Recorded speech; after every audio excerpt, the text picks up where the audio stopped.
Napa untungnya mun kita kada sabar nitu? Mun kita kada sabar, napa untungnya? Nang hilang tetap hilang. Apang dapat nah hilang mun kita kada sabar? Kada. Orang nang sakit, inya kada sabar. Kalau pang ampih sakitnya kada. Nah, jadi pahala yang sudah didapat pun hilang karena ketiadaan sabar tadi.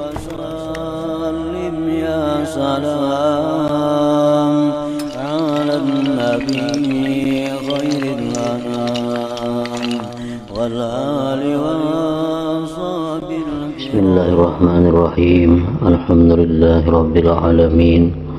Wa bihi nasta'in ala umurid dunya waddin. Wassalatu wassalam ala asyrafil anbiya wal mursalin Sayyidina Muhammadin wa ala alihi wa sahbihi ajma'in. Adapun sabar, maka ia merupakan obat yang pahit dan minuman yang tidak disukai.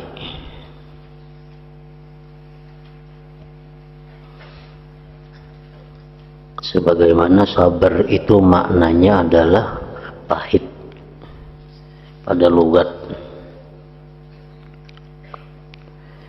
tetapi sabar yang pahit tadi mengandung barakah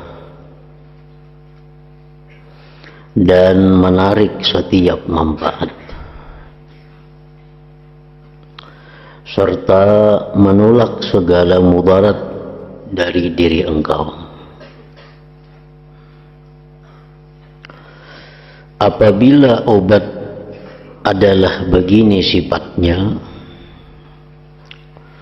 maka manusia yang berakal pasti mau memaksa nafsunya untuk meminumnya, menelannya, serta menahankan kepahitannya. Baunya yang menyengat dan berkata pahit sejenak berarti nyaman setahun. Jadi sabar ini adalah laksana obat yang pahit, namun di dalamnya banyak berkah, banyak manfaat, kesembuhan. Nah, orang yang berakal pasti tidak ada masalah dengan sesuatu yang pahit itu apabila membawa kepada kesehatan, membawa kepada kenyamanan. Nah, lain halnya dengan orang yang tidak berakal, seperti kanak-kanak. Nah, kanak-kanak itu paling sulit diminumi obat yang pahit karena inya kada mengerti. Nah, jadi anak-anak itu orang yang belum berakal. Wajar mereka kadang mengerti bahwa nang pahit itu akan membawa manfaat.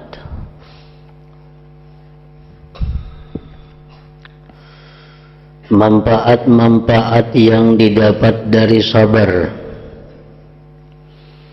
Ketahuilah bahwa sabar itu ada 4 macam. Pertama, sabar dalam menghadapi taat kepada Allah. Menghadapi taat kepada Allah. Seperti sembahyang itu perlu kesabaran. Apalagi puasa itu adalah sabar intinya. Zakat adalah sabar. Karena apa? Karena mengeluarkan duit yang selama ini susah payah dicari itu adalah sesuatu yang sulit, kecuali kalau kita hadapi dengan kesabaran. Haji apalagi sulit lagi, macam-macam pekerjaan haji, macam-macam pekerjaan umrah. Bila mana kada sabar, maka akan sia-sia ibadah itu. Nah, pertama, sabar dalam menghadapi taat kepada Allah. Di musim dingin umpamanya Allah memerintahkan bahwa kita berwudu sebelum salat. Nah, berwudu itu di musim dingin adalah sangat sulit, sangat menyakitkan. Tetapi karena itu perintah Allah, maka berwudu dengan susah payah tadi dihadapi dengan sabar. Yang kedua, sabar dari menghadapi maksiat. Bermacam-macam godaan yang datang agar kita berbuat maksiat, maka itu mesti dihadapi dengan kesabaran supaya bisa terhindar daripada maksiat itu. Sabar dari menghadapi kelebihan dunia. Nah, kelebihan dunia itu akan membawa kepada maksiat walaupun halal. Orang yang kebanyakan berisi duit, orang kebanyakan berisi emas, kebanyakan berisi macam-macam kabun, kebanyakan berisi ternak, padahal asalnya halal aja. Tapi karena kebanyakan itu berisi lalu akhirnya membawa kepada maksiat. Kenapa sebabnya? Karena harta benda yang diberikan Allah itu adalah merupakan sesuatu yang dititipkan kepada kita, dan kita mengetahui bahwa harta itu ada masing-masing punya hak di situ. Orang yang miskin, orang yang susah, dia ada punya hak pada harta kita yang banyak. Nah, jadi dalam menghadapi kelebihan dunia itu diperlukan juga kesabaran. Karena kalau kada sabar, maka kelebihan dunia itu akan membawa kepada maksiat juga. Dan sabar dalam menghadapi cobaan dan bencana. Nah, sakit umpamanya, kehilangan, dapat musibah. Nah, jadi sabar tadi terbagi kepada 4 macam itu.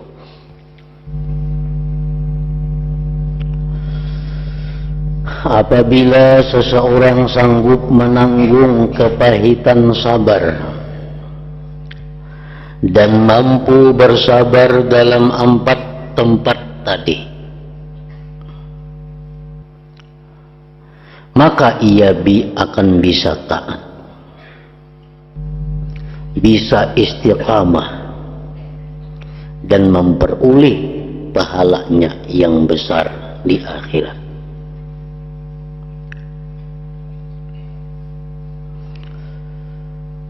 Nah, orang yang istiqamah apalagi memerlukan kesabaran lebih daripada sekedar orang yang melakukan taat. Umpamanya sembahyang 5 waktu, itu kita dengan sabar melaksanakannya sehingga terlaksana 5 kali sehari. Itu pun sudah dianggap sangat sulit bagi sebagian orang. Nah, lebih sulit lagi mengistiqamahkannya pada waktu-waktu tertentu. Misal kita hendak bahwa sembahyang itu di awal waktu dan berjamaah. Nah, supaya kawat tiap hari demikian sembahyang di awal waktu berjamaah, di awal waktu berjamaah, itu memerlukan kesabaran yang luar biasa. Memerlukan kesabaran yang sulit.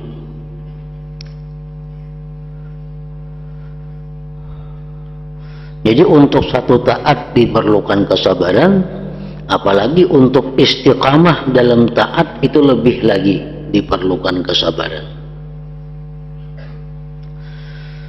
Nah, bila mana kita mampu bersabar dalam 4 keadaan tadi, maka kita bisa mendapatkan taat, bisa istiqamah, memperoleh pahala yang besar di akhirat. Kemudian juga tidak mudah terjerumus ke dalam maksiat dan bencana maksiat di dunia serta yang mengikutinya di akhirat. Tidak pula dicoba dengan mencari dunia dan apa yang menjadi rangkaiannya, yaitu sibuk bekerja di dunia serta menanggung apa yang mengikutinya di akhirat. Lalu tidak pula digugurkan pahala amal yang ada hubungannya dengan cobaan dari Allah.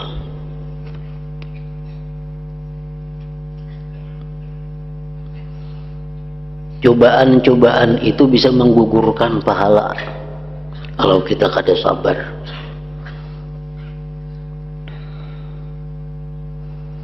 Bila mana kita sabar, maka pahala-pahala yang sudah disimpan itu bisa selamat sampai kita di akhirat, sehingga bisa berhasil mendapat izin.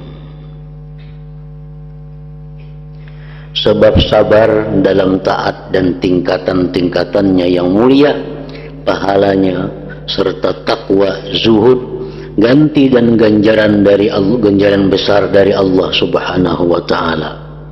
Perincian pahala itu merupakan suatu perkara yang tidak seorang pun mengetahui kecuali Allah taala. Pahala sabar ini hanya Allah yang mengetahui berapa kali lipat ganda. Contohnya, orang yang tidak sabar itu bisa menggugurkan ibadah nang dahulu-dahulu. Orang ini berduit, lalu inya tiap hari bersedekah, nyesugih, saban hari bersedekah 100.000, saban hari 100.000 bersedekah, sebulan 3 juta,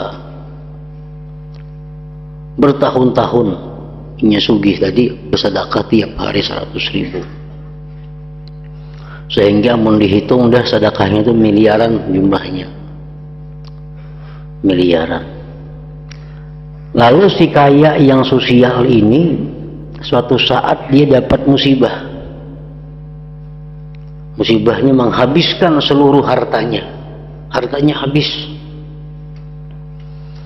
Nah, ini perlu kesabaran, karena kalau kada sabar bisa menghabiskan harta dan pahala yang telah dilakukan bertahun-tahun lalu. Jadi ini dapat musibah ini habis hartanya, lalu tak pikir, lalu aku simbanyakan sosial benhari 100.000 bermiliar-miliar dulu aku ajakannya kada aku beriakan dahulu tuh selamat aku kada suka ada bangkrut macam ini. Nah, timbul ada semacam satu penyesalan terhadap sedekah yang telah lalu itu. Nah, karena kada sabar, lalu ia menyesali perbuatan baik yang telah lalu, maka penyesalan itu akhirnya menggugurkan pahala. Dan salah satu yang menggugurkan pahala adalah an-nadam ala fi'lih, menyesal memperbuatnya. Bila kita berbuat taat, satu hari menyesal, maka ada berpahala lagi.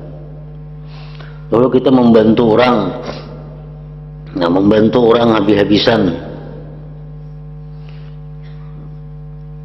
sekalinya orang ini memusuhi lawan kita, maka mereka akan disekolahkan, diberi makan hidup sampai nyesugih, dibantu, sekalinya memusuhi kita.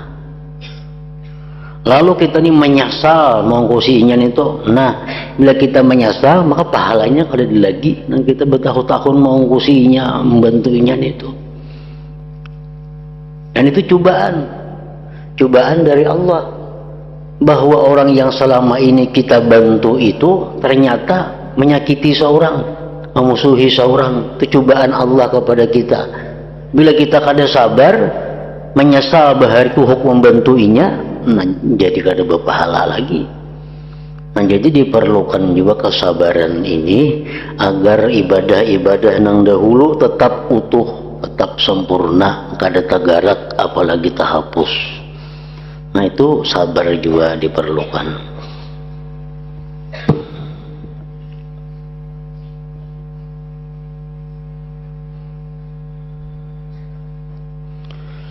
Adapun menolak kemudaratan, maka pertama kali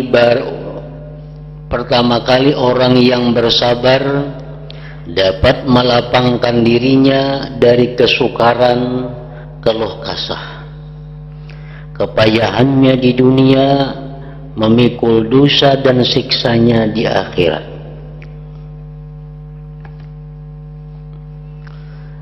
Jika orang itu tidak mampu bersabar dan menempuh jalan keluh kesah, maka ia pasti kehilangan segala manfaat dan mengalami berbagai kemudaratan karena ia tidak bersabar menghadapi kepayahan taat itu. Orang yang kada sabar dapat musibah umpamanya dupul dunia akhirat sakit.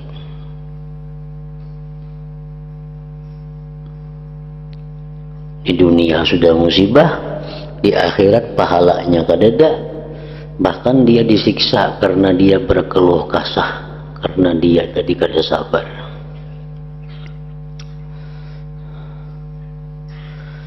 Jadi ia tidak mau melakukan taat dan tidak bersabar untuk menjaga taat, sehingga menyebabkan ia menggugurkan taat.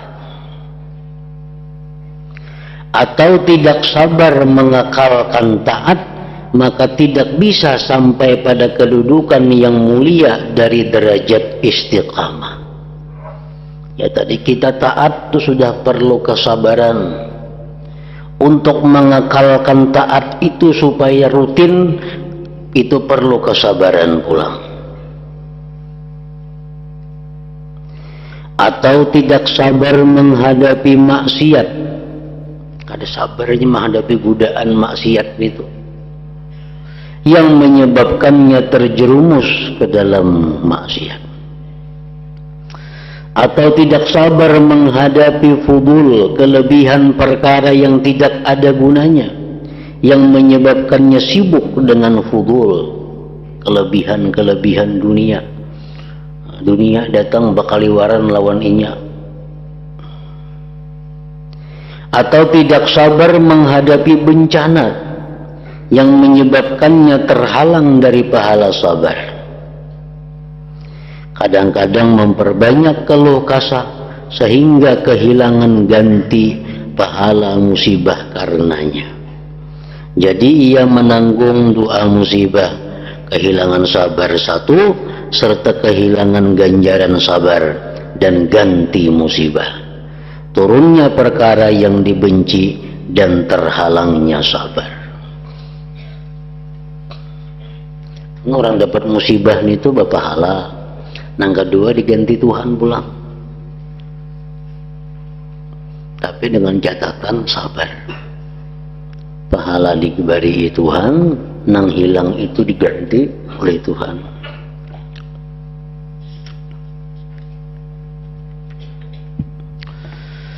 Sungguh sebagian ulama berkata terhalangnya sabar menghadapi musibah itu lebih sakit daripada musibah itu sendiri. Artinya kita kada sabar menghadapi musibah itu lebih berat daripada musibah itu sendiri. Lalu apa faedah sesuatu yang menghilangkan perkara yang telah berhasil wujud dan tidak dapat mengembalikan apa yang sudah hilang kepada engkau? Napa untungnya mun kita kada sabar itu? Mun kita kada sabar, napa untungnya nang hilang tetap hilang? Apa dapat nang hilang mun kita kada sabar? Kada. Orang nang sakit inya kada sabar, kalau pang ampih sakitnya kada. Nah, jadi pahala yang sudah didapat pun hilang karena ketiadaan sabar tadi. Karena itu bersungguh-sungguhlah apabila engkau keluputan salah satunya, jangan sampai yang satunya lagi terlepas. Kalau sudah kehilangan semacam, nah cukup semacam itu aja, hadapi dengan sabar supaya jangan kedua-duanya hilang. Amun kada sabar nang ada hilang, pahala hilang.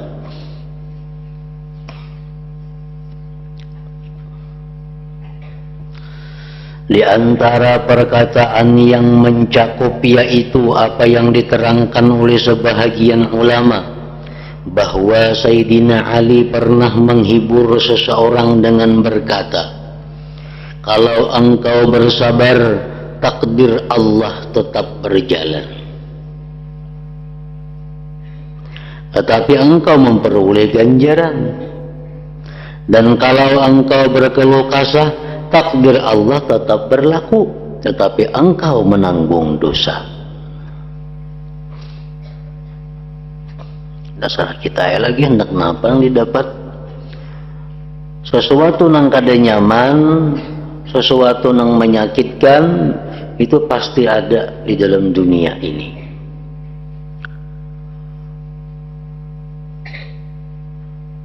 Karena dunia tempatnya sesuatu nang sakit.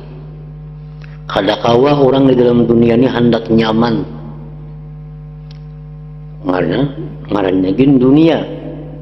Orang sugih, orang nang berisi jabatan tinggi, hatta orang nabi, wali, apapun dalam dunia ini kadang-kadang dapat nang nyaman terus. Pasti ada sesuatu nang dihadapi itu nang kada nyaman. Nang nyata dahulu sakit. Mana ada orang nang kada suah sakit? Yang pada Firaun, nang kada begagaringannya.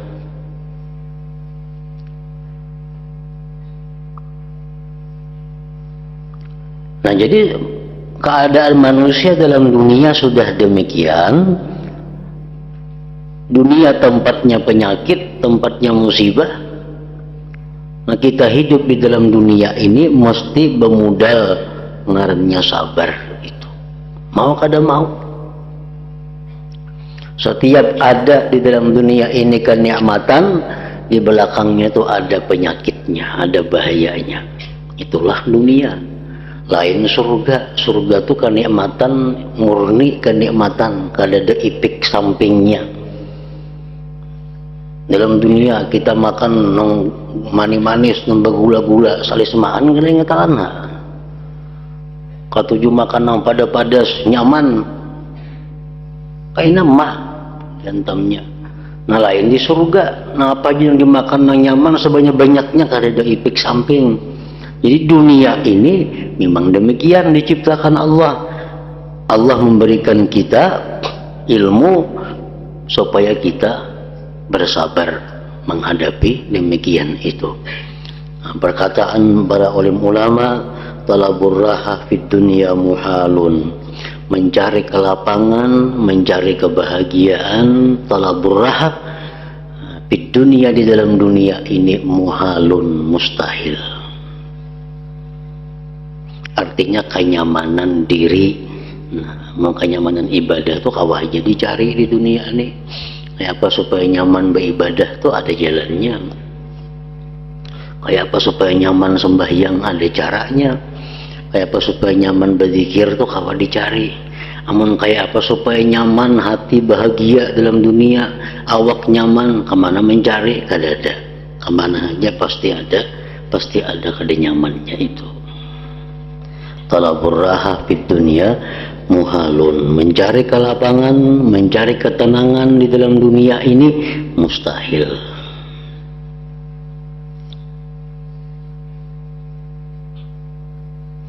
Nah, jadi sabar ini artinya sesuatu yang sangat penting untuk menghadapi keadaan dunia supaya kita selamat, jangan sampai disiksa, supaya kita dapat pahala yang besar. Itu adalah sabar.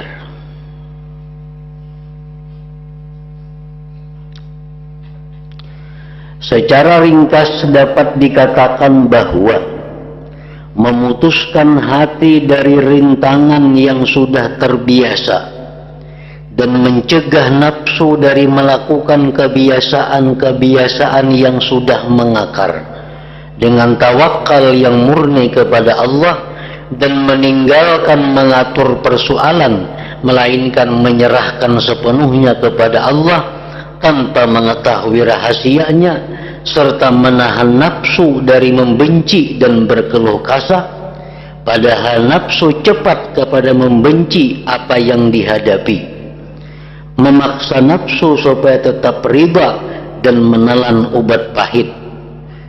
Pada nafsu lari daripada yang demikian, itu semua perkara yang sangat pahit, perawatan yang sulit sekali dan beban yang berat. Tetapi adalah rancangan yang benar dan jalan yang lurus mempunyai akibat yang terpuji dan keadaan yang beruntung. Walaupun pahit, sabar itu, walaupun kada nyaman, tapi mun hendak untung kainaknya, hendak nyaman, nak makan hanang pahit itu.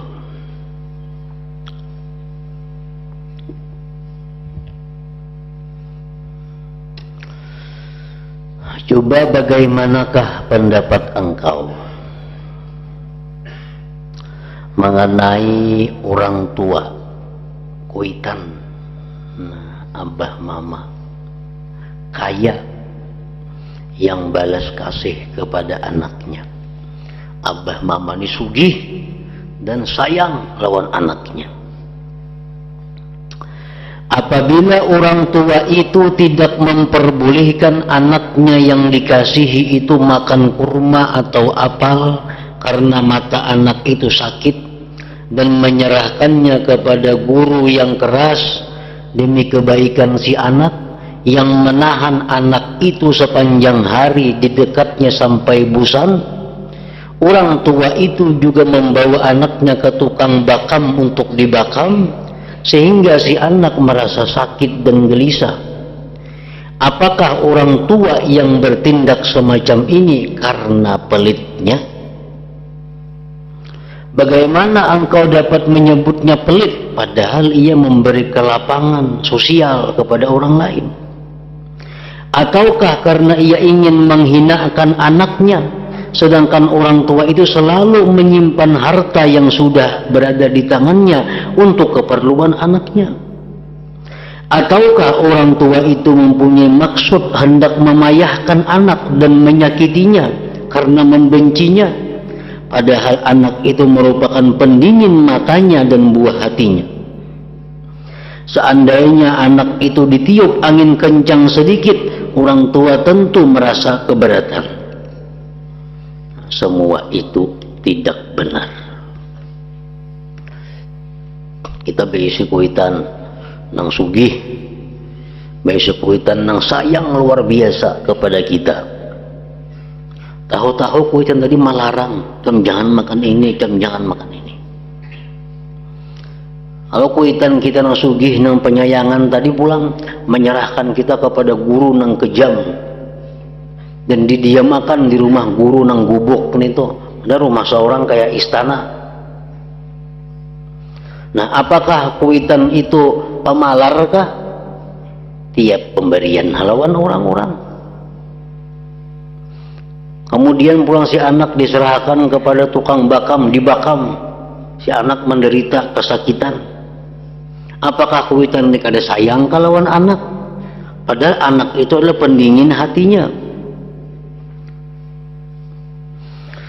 Alasan yang benar tepat ialah orang tua tersebut mempunyai pendapat bahwa kebaikan anak bisa dicapai dengan menyerahkannya kepada guru dan dibekam.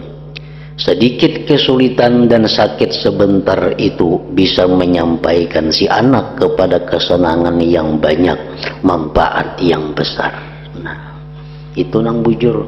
Kuitan tadi bukan pemalar menangati kita ini itu.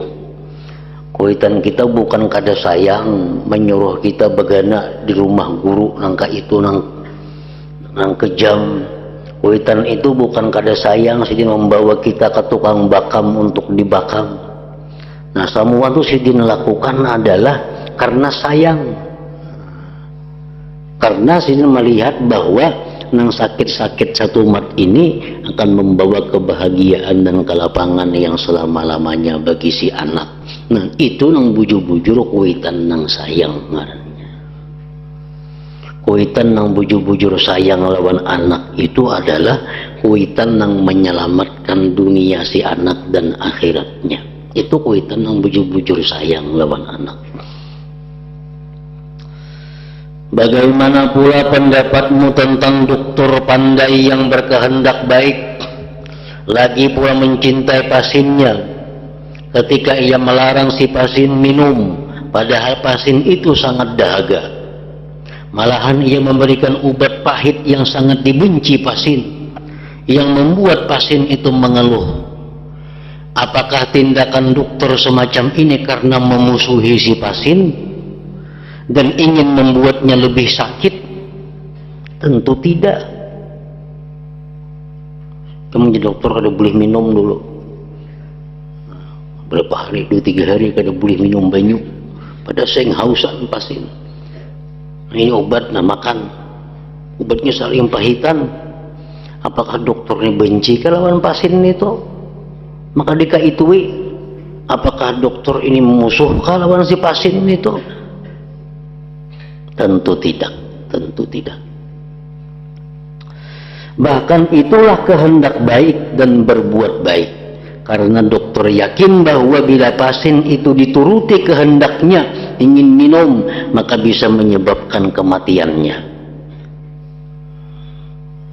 Injir dokter mun pasiennya hendak minum dinginumi bisa mati. Jadi dilarang minum si pasien ini. Kada boleh makan ini, kada boleh makan itu. Dokter ini bukan benci lawan pasien, kada, tapi kasihan, sayang kalau dituruti kehendak pasien mati. Nah, yang dimaksud dengan contoh-contoh ini adalah renungkanlah. Apabila Allah menahan darimu roti atau dirham, Allah menahan rezeki sedikit, Tuhan beri rezeki beberapa titik. Setelah pak tangan itu tuhuk mengumpulkan tik tik tik, nangka itu datangnya rezeki. Ada kayak ulang begitu dibuka keran bros keluar banyu, kada muat tangan. Ini kada seharianan, kada hibak telapak tangan dan banyu nang keluar. Nah, Tuhan menahan rezeki. Renungkanlah apabila Allah menahan darimu roti atau dirham, engkau akan tahu dengan yakin bahwa Allah Ta'ala menguasai apa yang engkau kehendaki dan kuasa mendatangkan apa yang engkau inginkan. Tidak ada yang tersembunyi bagi Allah. Allah tidak fakir, Allah tidak lemah, Allah tidak pelit. Allah maha tinggi dan maha suci dari semua itu. Allah adalah zat yang paling kaya di antara yang mengaku kaya. Allah adalah zat yang paling kuasa di antara yang mengaku kuasa. Allah mengetahui daripada orang yang mengetahui. Allah lebih pemurah dibanding orang yang mengaku pemurah. Nah, jadi kalau begitu engkau mengetahui dengan sebenarnya bahwa kalau Allah mencegah rezeki dari engkau itu adalah karena Dia berkehendak baik dan sudah menjadi pilihannya. Tuhan tuh irit rezeki lawan kita, bukan Tuhan pamalar, ada.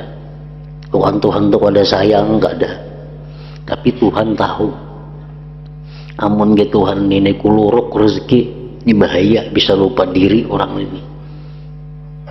Nangkainnya aja sudah kata pipa ibadah ke Tuhan ini, amunnya diluruk makinnya ayahnya kata pipa ibadah lagi.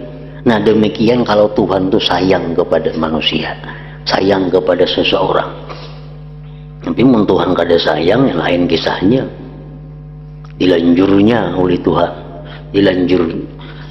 Nah, kalau Tuhan sayang kepada seorang hamba mesti demikian. Ya tadi, disedekiti Tuhan rezeki, awak disakitakan Tuhan. Ya Tuhan ini nyamunnya sihat terus kada ingat lawan aku. Nang garing jauh tapi ingat apalagi sihat. Nah, ini digaringakan Tuhan, diberi Tuhan rezeki yang sedikit. Nah, itu kalau Tuhan sayang.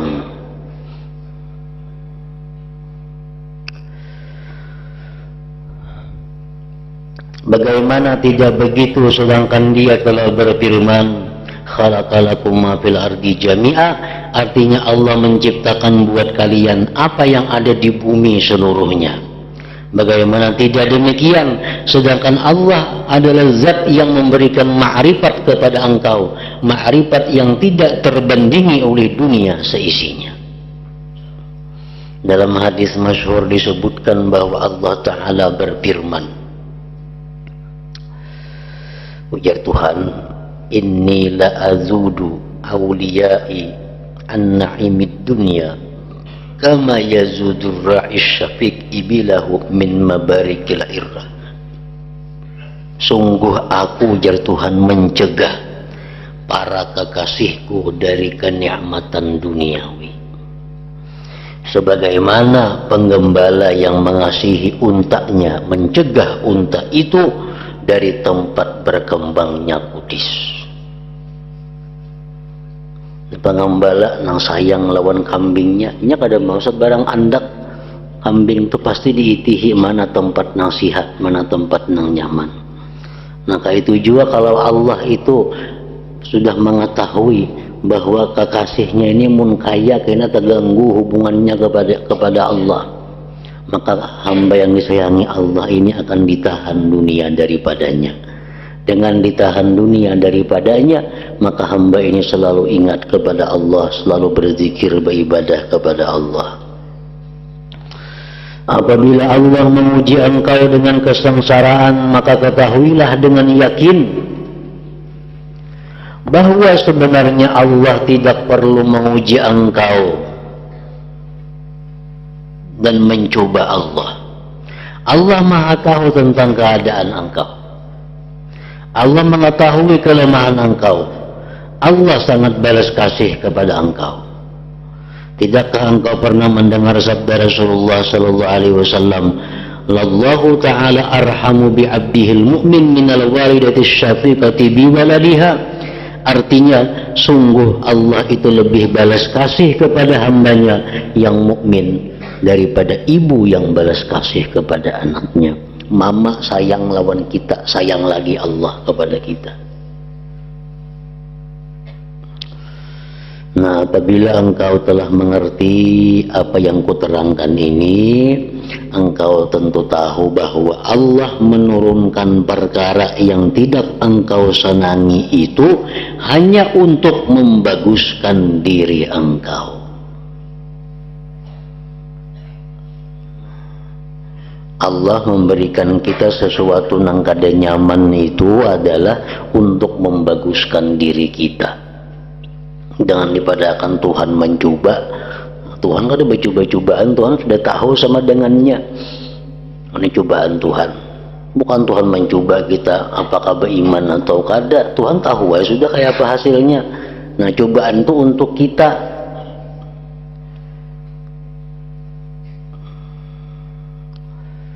Hanyalah untuk membaguskan diri engkau, tetapi engkau tidak mengetahuinya. Nah, sekarang sudah tahu bahwa apapun yang kada nyaman yang diberikan kepada kita itu adalah untuk kebaikan kita. Sedangkan Allah Maha tahu tentang hal itu. Karena arti semacam ini, engkau dapat melihat bahwa Allah banyak memberikan bala cobaan kepada kekasihnya dan orang pilihannya yang merupakan hamba-hamba yang mulia. Ada yang diberi Tuhan cobaan dirinya, ada yang diberi Tuhan cobaan pada hartanya, ada yang diberi Tuhan cobaan pada keluarganya. Itu kekasih-kekasih Allah pasti ada mendapat cobaan seperti itu. Karena arti semacam ini, engkau dapat melihat bahwa Allah banyak memberikan bala cobaan kepada kekasihnya dan orang pilihannya yang merupakan hamba-hamba yang mulia. Jadi bila awak kada pina sakitan, awak pina kada uyu, rajaki pina lancar, dalam rumah tangga pina kada ada masalah, padahal beribadah kaitu aja lawan Tuhan. Nah, ini orang mestinya takut kepada Allah. Ini orang kada disayangi Tuhan. Contoh orang yang kada disayangi Tuhan, awak sihat, jangan suka awak sihat itu. Ini umur 60-70 pina suka bener awak sihat. Jadi pemantang ya aku kalau tahu kada sayangi Tuhan itu. Nah, jadi awak kada sihat. Itu termasuk cobaan kepada kita. Jadi orang yang kada saling geringan, kada ada penyakit apa-apa, paling salismaan, penyakit paling sakit kepala, sedih buah guring hampir. Nah, kada sing garingan, harta datang bina lancar kada ada masalah, anak bini bina kada ada masalah, pada tahajud balang kambingan sembahyang banu berjamaah banu kadang banu takadwa sembahyang berzikir kada 20.000 juga sehari. Tapi kada ada cobaan orang nih, nah itu awas nih tuh, dalam posisi awas artinya apa, bahaya ini semua ini lanjuran Allah. Karena kalau Allah sayang lawan hambanya pasti sudah hamba itu diberinya sesuatu yang kada nyaman, baik harta atau dirinya atau anak bininya atau apa yang dicintainya pasti terhalang. Rasulullah bersabda, "Idza ahabballahu qauman ibtalahum." Artinya apabila Allah mencintai suatu kaum, maka Allah memberikan bala kepada mereka. Orang yang banyak karena bala itu orang yang paling disayangi Tuhan.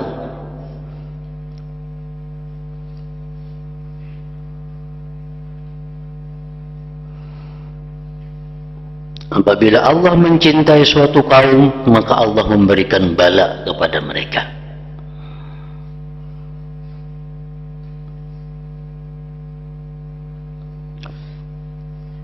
Dan Nabi bersabda, "Inna asyaddan nas bala'an al-anbiya, summa syuhada, summa al-amsalu fal-amsal." Artinya sungguh manusia yang paling keras balanya adalah para nabi. Kemudian orang-orang yang mati syahid, kemudian orang yang mulia, lalu orang yang di bawahnya. Artinya makin kurang mulia kita di sisi Allah, makin kurang bala yang diterima. Makin kurang kedudukan kita di sisi Allah, makin sedikit bala yang diterima. Makin tinggi, makin banyak balanya.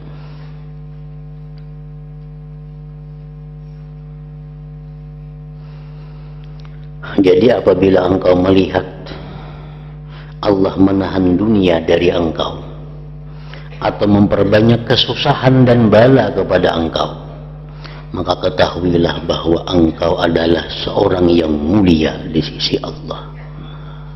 Seorang yang mulia di sisi Allah.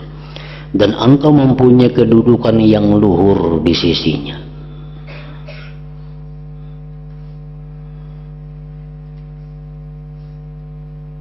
Orang-orang kita berhindar lawan Tuhan daripada bala. Namun orang-orang wali, Allahumma zidni bala, ya Allah tambahi lagi bala itu lawan aku. Nah, apa orang untuk mengejar kedudukan tinggi di sisi Allah Ta'ala.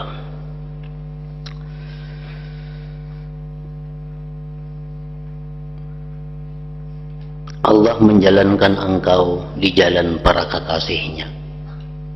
Banyak cobaan yang kita hadapi, banyak rintangan, itu berarti Allah menjalankan kita pada jalan para kekasihnya. Karena Allah mengetahui keadaan engkau, dan Allah tidak perlu memperbanyak mudarat kepada engkau. Tidakkah engkau mendengar firman Allah Ta'ala, "Fasbir li hukmi rabbik fa innaka bi'ayunina." Artinya, hai Muhammad, bersabarlah menghadapi hukum Tuhanmu, karena engkau selalu dalam pengawasanku.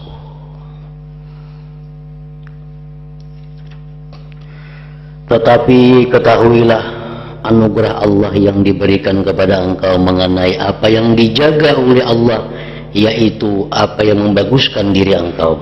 Allah juga banyak memberikan ganjaran kepada engkau, menempatkan engkau di tempat orang-orang yang baik dan mulia di sisi Allah.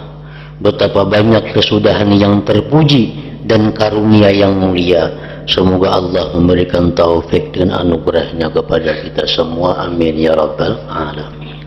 Nah, kemudian pasal ila hadratin Nabi sallallahu alaihi wasallam al-Fatihah.